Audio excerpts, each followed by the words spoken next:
than most Americans, they can never remember a time when Iran was not America's enemy.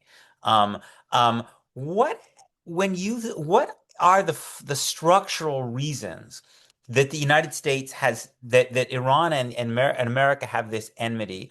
Why is it that successive American presidents, I can only think of Cuba as the closest example of a country that basically, for as long as I can remember, American leaders have been basically either at war with or close to being at war with. What are the fundamental reasons for this? That's a great question. And the Cuba analogy is bang on. Um, in 1979, Iran had a major revolution. It was a revolution that was very popular. We can talk about its roots and why it ended up becoming a clerical authoritarian regime. But when that revolution took place, Iran emerged outside of the American European geostrategic orbit that previously tied Iran to the West. And I'm talking about the previous regime of Mohammad Reza Pahlavi that came to power, in 1941 when the Americans and the Allies invaded and installed this young prince in power. And then, of course, in 1953, there was a major event where there was a democratic sort of movement very much in place. The United States intervened to topple the democratically elected prime minister, along with the British, and a brutal authoritarian regime was installed in its place. This was the early days of the Cold War. The Shah was the West's and the United States, favorite ally in the region. He was a key ally in terms of the Cold War. People forget that, the relationships were so deep. I've seen some footage recently that I hadn't seen before. When the Shah of Iran would come to the United States, they would roll out the red carpet.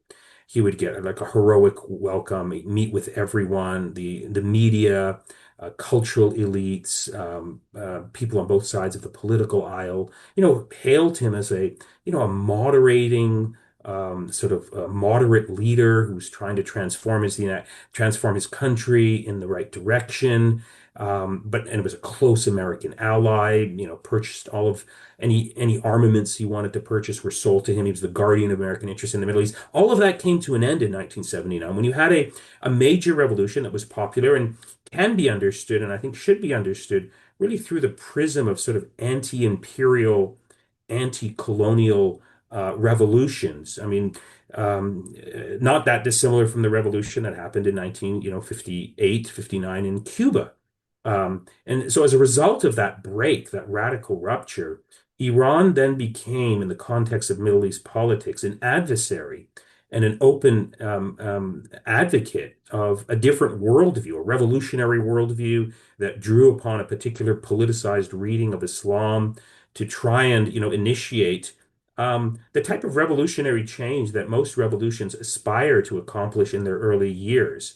They have a vision of, trying to transform the world and in their own, worldview. They have this, claims to justice and political transformation. And of course, the key dividing line was the pro-American regimes that dominated the region. So it was really because of that moment. And if, people who are old enough, this is very much part of my very early sort of formative years.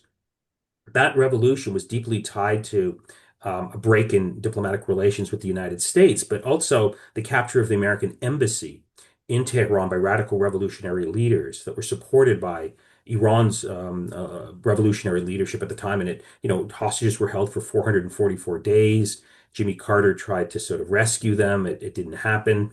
And then right from that moment on, Iran was viewed, I think, as an enemy of the West, of the United States, because of its ideological orientation. It was both anti-American, anti-Israeli, very vocal in terms of its support for Palestinian national liberation. Yasser Arafat showed up there very quickly in the aftermath of the revolution, was hailed as a hero. They gave him the keys to sort of the Israeli, office, which was really an embassy there.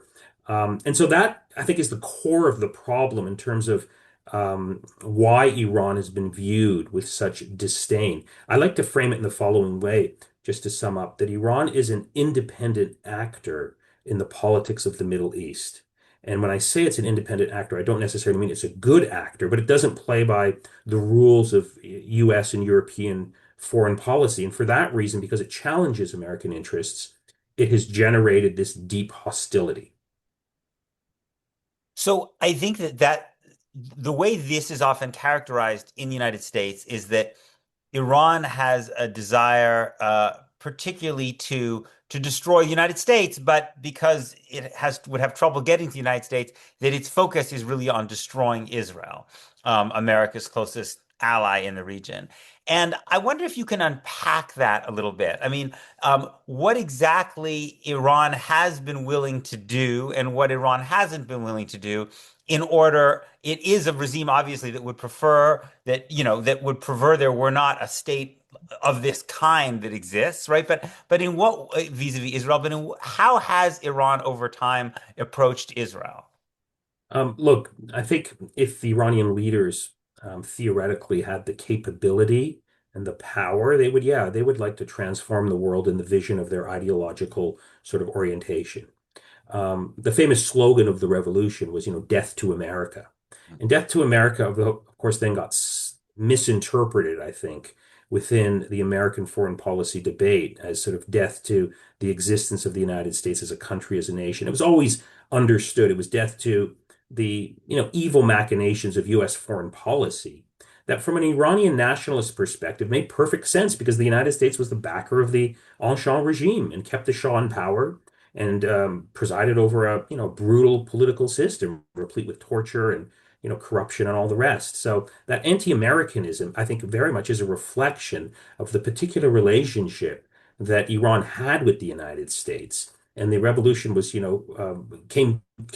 birthed through that prism of strong American support. So it was natural that the post-revolutionary Iranian leaders would be antagonistic toward the United States. In terms of Israel, Iran viewed the question of Israel through the prism of third world anti-colonial nationalism. It viewed Israel as a byproduct of Western imperial interests in the Middle East. It had really no understanding or sensitivity to the whole question of how we in the West have historically understood the question of Israel through the prism of the long history of anti-Semitism, discrimination, culminating in the horrors of the Nazi Holocaust. That's because in the Middle East and in much of the global South, the question of anti-Semitism and discrimination is really a European story. It wasn't an Iranian story or an Arab or Islamic world story. I mean, there were, as everyone should know, there were indigenous Jewish communities there that lived in coexistence, not ideally, but with their neighbors. So the whole approach to Israel from an Iranian perspective was really not that different from how many secular nationalist Palestinian factions sort of viewed Israel in the early days as a colonial implant connected to the West. I just happen to be teaching a course that sort of touches on some of this. And when you read the rhetoric of, let's say, someone like Gamal Abdel Nasser, the champion of Arab nationalism, and his depiction of Israel, it's not that different from Ayatollah Khomeini in terms of the, viewing Israel as sort of not being indigenous to the region, being basically an extension of American and European imperial interests. So that's really the point of departure of the approach. But then, of course, the Iranian revolutionary leaders never, when it came to their rhetoric and their language, never really distinguished from. They used interchangeably the word Jew or Jewish when they really were, I think, meaning Israeli. And so it could very easily, they would, engage in this type of rhetoric that could be easily understood as anti-Semitic. When I think really what they were meaning is they were critiquing anti-Israel sort of policies. And one way of, understanding that is Iran, used to have a very sizable Jewish community. Even today, I think after Israel, the largest Jewish community in the Middle East is still in Iran. And while the Jews there don't live in, perfect harmony and peace, they're not being persecuted. They're not being thrown into a ghetto. And most of the Iranian Jews that I've spoken to, they're very proud of being both Jewish and Iranian, and they simply want to live in Iran. And so, you don't see this type of mass anti-Semitic outrage and persecution that sometimes you would think Iran would be pursuing given its anti-Israel rhetoric. So I think the critique of Israel really stems from that sort of revolutionary, anti-colonial, third worldist sort of perspective for which Palestinian rights was viewed through the prism of really this theme of decolonization, and Palestine being one of the last sort of remaining areas in the Middle East that hadn't been granted its independence yet.